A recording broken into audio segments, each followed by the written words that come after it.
गायन पथगामी भवतु में। जय जगन्नाथ। रथ यात्रा स्पेशल एपिसोड 4 में मैं सस्मिता आप सबको स्वागत करती हूँ। आज मैं आपके साथ शेयर करूंगी 56 भोग से और 4 भोग। उससे पहले मैं आपके साथ जगन्नाथ जी के रसोई घर के बारे में कुछ चमत्कारी बातें शेयर करूंगी। अगर आप जगन्नाथ मंदिर गए होंगे तो आपने देखा होगा कि जगन्नाथ मंदिर की एंट्री करते ही जगन्नाथ मंदिर के दक्षिण दिशा में एक कुत्ते का स्टैचू है जिसको पूजा जाता है। उनको कुत्ती देवी कहा जाता है। मुझे पता है कि इसके बारे में बहुत सारे लोगों को पता नहीं होगा, तो उसके बारे में मैं आपसे बात करूंगी कि वहाँ पे क्यों एक कुत्ते को पूजा किया जाता है।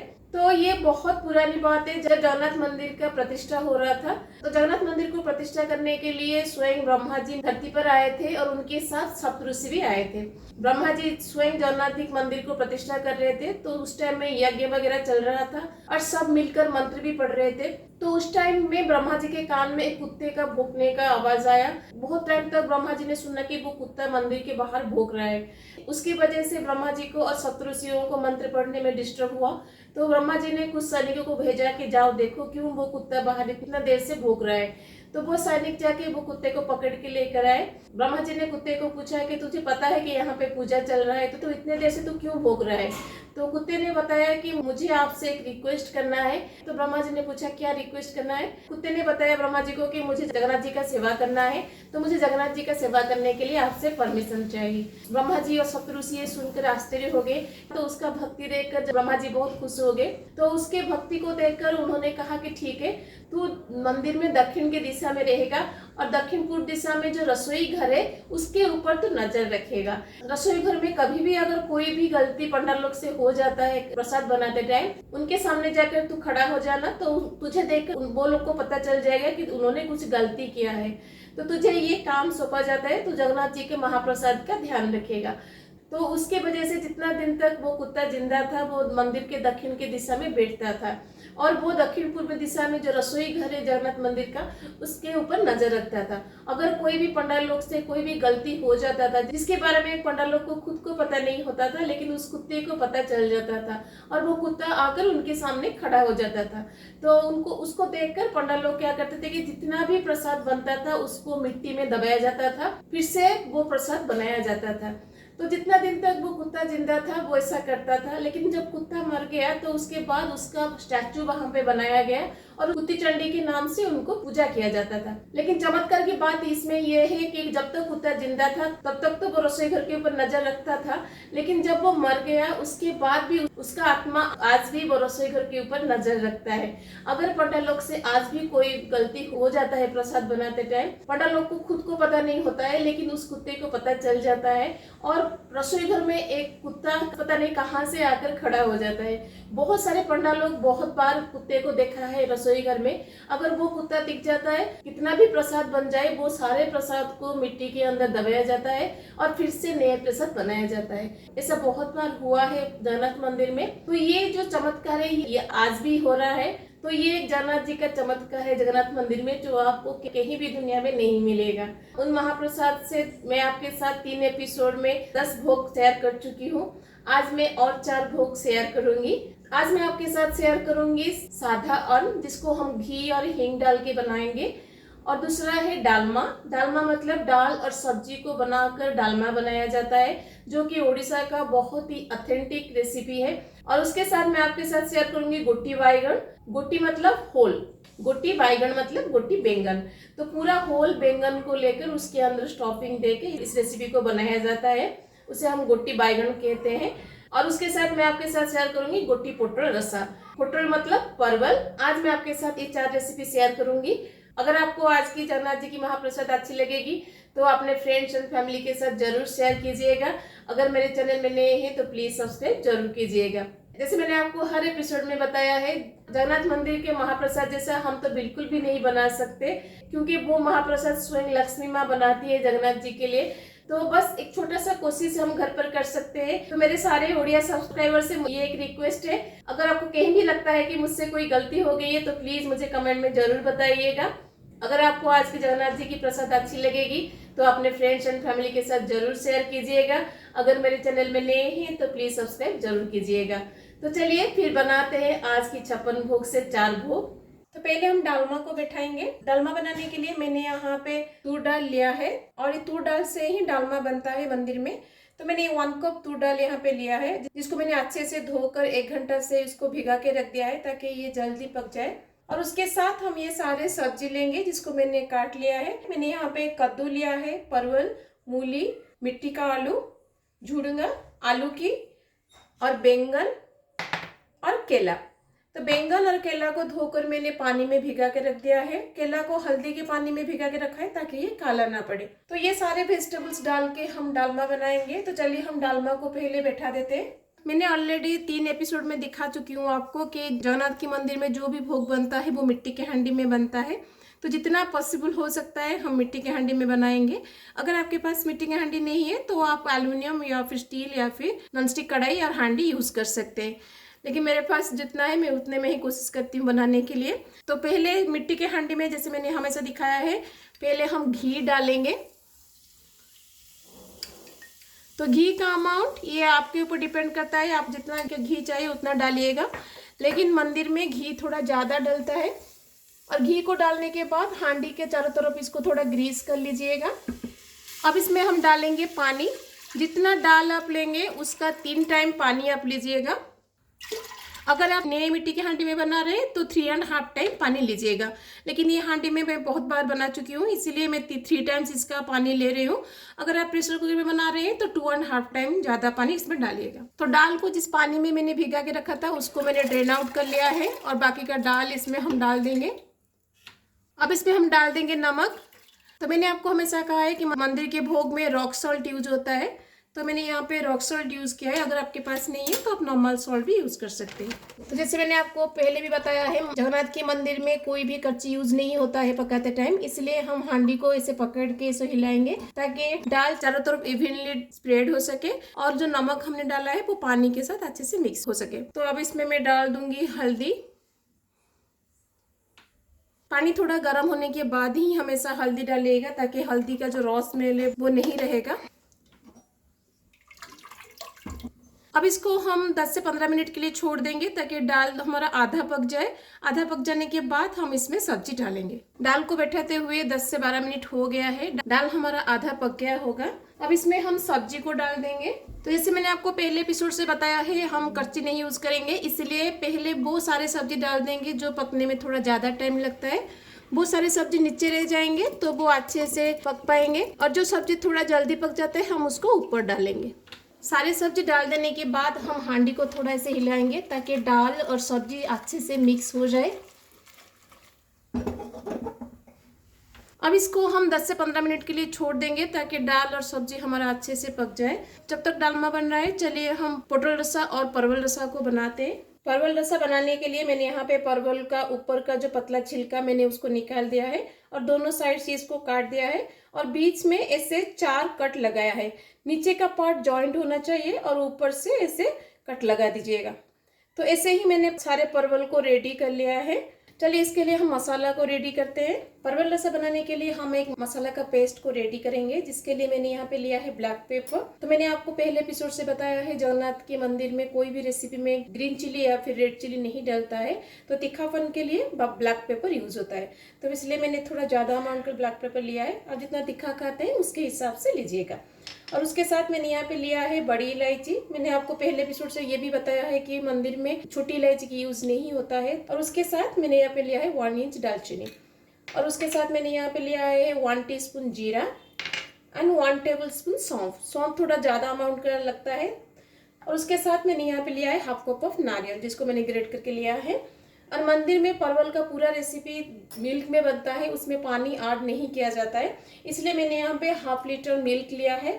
इस मिल्क को मैंने बॉईल कर दिया है ताकि इसमें क्रीम आ जाए, क्योंकि मंदिर में जो मार्केट वाला क्रीम नहीं डलता है, तो दूध में जो नेचुरल क्रीम बनता है वो क्रीम ही मंदिर में यूज होता है।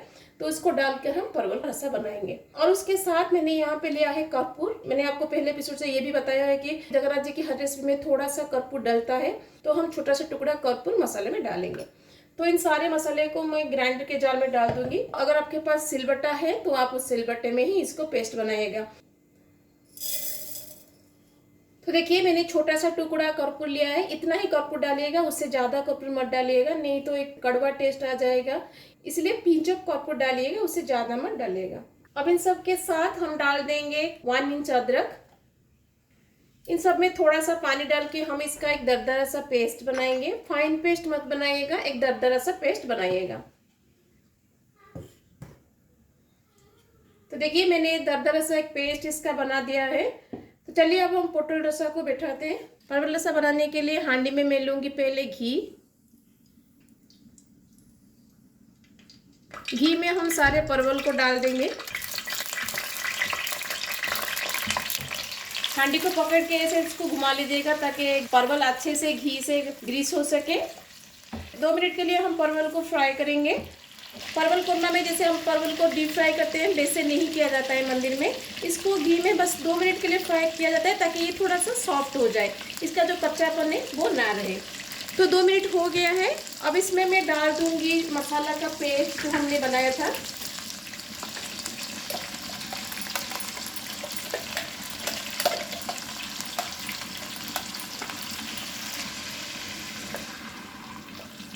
अब इसमें मैं डाल दूंगी नमक,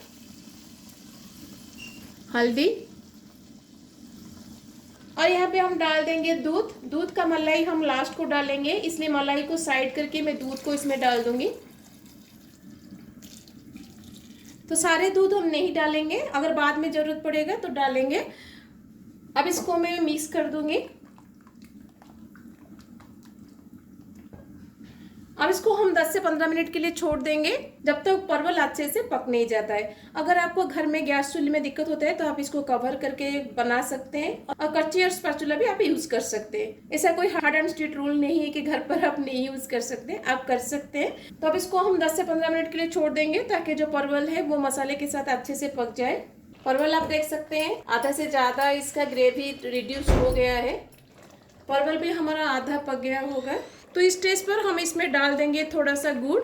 जैसे मैंने आपको कहा था जगन्नाथ जी का हर प्रसाद थोड़ा मीठा रहता है, इसलिए इसमें भी हम थोड़ा सा गुड़ डालेंगे। ज़्यादा गुड़ नहीं डालेंगे ताकि थोड़ा सा लाइट स्वीटनेस इसमें आ जाए। और उसके साथ मैं इसमें डाल दूंगी थोड़ा सा हींग का पानी।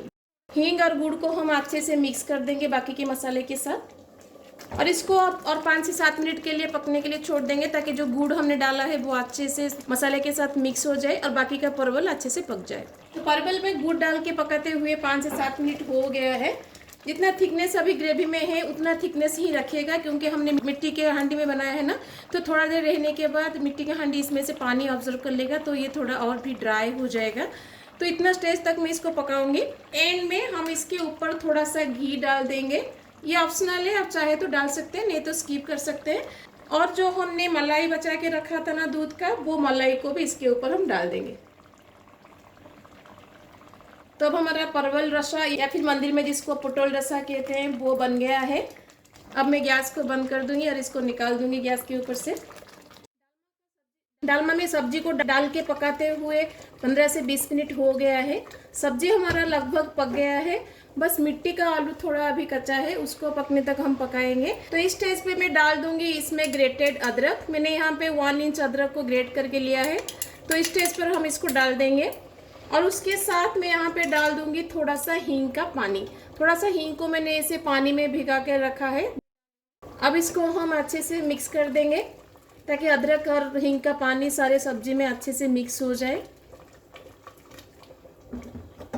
अब इसको हम और 5 से 10 मिनट बैठाएंगे ताकि जो अदरक हमने डाला है वो बाकी की सब्जी में अच्छे से पक जाए और अदरक का जो रॉ स्मेल है वो चला जाए और हमारा मिट्टी का आलू भी अच्छे से पक जाए।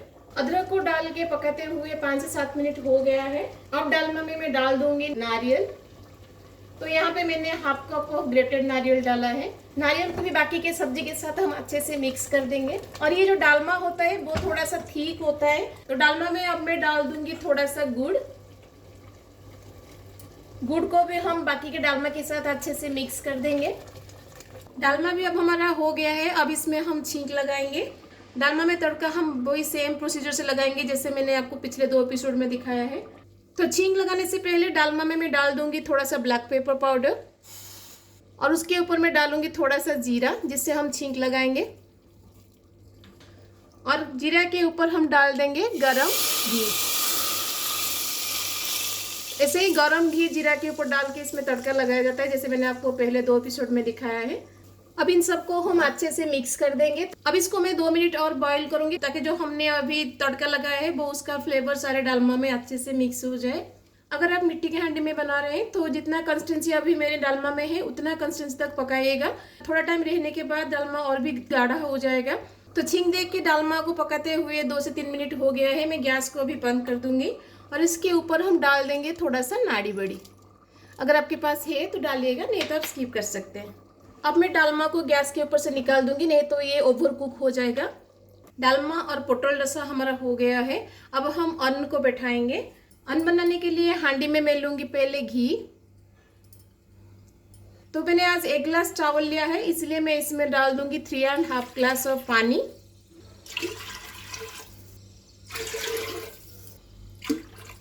अब पानी में मैं डाल दूंगी नमक।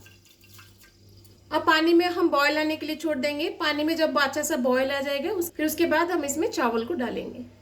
जब तक पानी बॉयल हो रहे चलिए हम गोटी बैंगन और गोटी बैंगन को बनाते हैं। गोटी बैंगन और गोटी बैंगन बनाने के लिए मैंने यहाँ पे 5 बैंगन लिया है।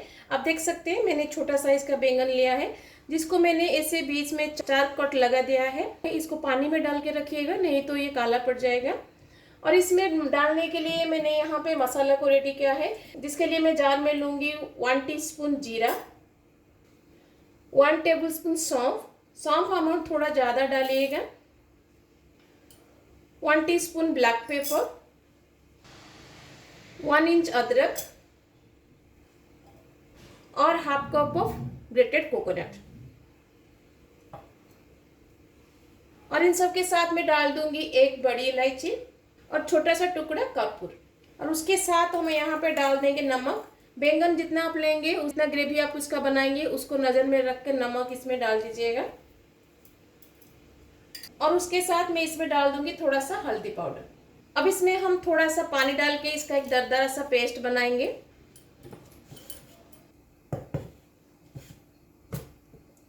तो देखिए मैंने इसका एक दरदरा सा पेस्ट बना लिया है। तो ये जो मसाला हमने बनाया है इसको पहले हम बैंगन के अंदर स्टफिंग देंगे, फिर उसके बाद हम इसको पकाएंगे। तो इसके अंदर मैं ये जो मसाला का स्टफिंग है उसको दे दूंगी। इसलिए मसाला का जो पेस्ट बनाइएगा कम पानी दे के इसको बनाइएगा, ताकि ये थोड़ा सा थिक कंसिस्टेंसी में रहे, तो अंदर स्टफिंग अच्छे से हम दे सकेंगे। अगर इसमें पानी थोड़ा ज़्यादा हो जाएगा तो अंदर स्टफिंग अच्छे से नहीं रहेगा, इसलिए थोड़ा थिक कंसिस्टेंसी में इसका पेस्ट बनाइएगा। तो देखिए मैंने सारे बैंगन के अंदर ऐसे ही स्टफिंग भर लिया है। चलिए अब इसको हम पकाते हैं। गोटी बैंगन बनाने के लिए हांडी में पहले हम लेंगे घी। अब इसके ऊपर हम बैंगन को डाल देंगे।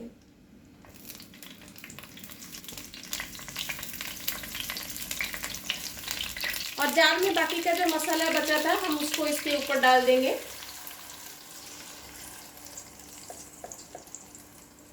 जार को धो के उसका पानी भी हम इसमें डाल देंगे। इसको थोड़ा सा मिक्स करेंगे।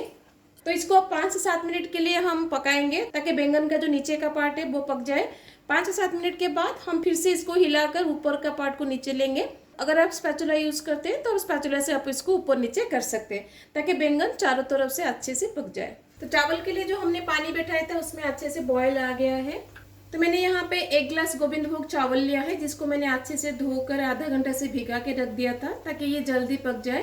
तो इसको मैंने अच्छे से ड्रेन आउट कर लिया है। अब इसको पानी में हम डाल देंगे।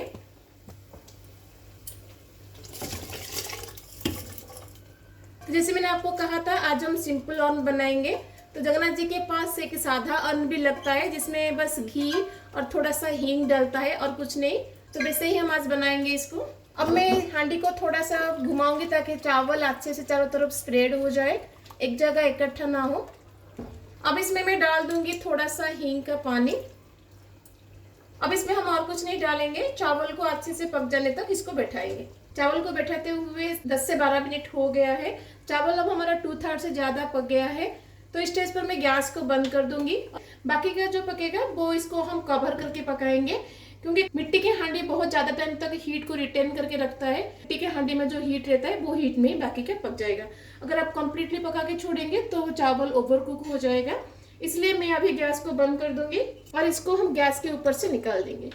बैंगन को बीच बीच में थोड़ा ऊपर नीचे करिएगा, ताकि ये चारों तरफ से अच्छे से पक जाए। अगर आप स्पैचुला यूज करते हैं तो आप स्पैचुला से भी इसको ऊपर नीचे कर सकते हैं। बैंगन को पकाते हुए 10 से 15 मिनट हो गया है, तो बैंगन अब हमारा लगभग पक गया है। अब इसमें मैं डाल दूंगी थोड़ा सा गुड़, थोड़ा सा हींग का पानी और उसके ऊपर हम डाल देंगे थोड़ा सा घी। ये ऑप्शनल है, आप चाहे तो डाल सकते हैं, नहीं तो स्किप कर सकते हैं। लेकिन मंदिर में जो गुटी बैगन बनता है उसमें घी थोड़ा ज़्यादा रहता है, इसलिए मैंने इसमें थोड़ा सा घी ज़्यादा डाला है। अगर आप स्किप करना चाहते हैं तो आप स्किप कर सकते हैं। अब इसको हम 2 से 3 मिनट और पकाएंगे ताकि जो गुड़ मैंने डाला है वो गुड़ अच्छे से ग्रेवी में मिक्स हो जाए। तो बैंगन अब हमारा अच्छे से पक गया है। आप देख सकते हैं ग्रेवी भी इसका पूरा रिड्यूस हो गया है। तो इसका ग्रेवी ऐसे ही रिड्यूस करना है, क्योंकि इसमें पतला ग्रेवी नहीं बनता है, ऐसे ही थिक ग्रेवी बनता है, इसलिए इतना स्टेज तक मैं इसको पकाऊंगी। अब गैस को हम बंद कर देंगे। तो हमारा गोटी बैंगन रेडी है। आज जो भी रेसिपी हम बनाएंगे मैंने आपको बताया था, मैंने बना लिया है। चलिए पहले हम जगन्नाथ जी को प्रसाद लगाएंगे, फिर उसके बाद मैं आपको दिखाती हूँ।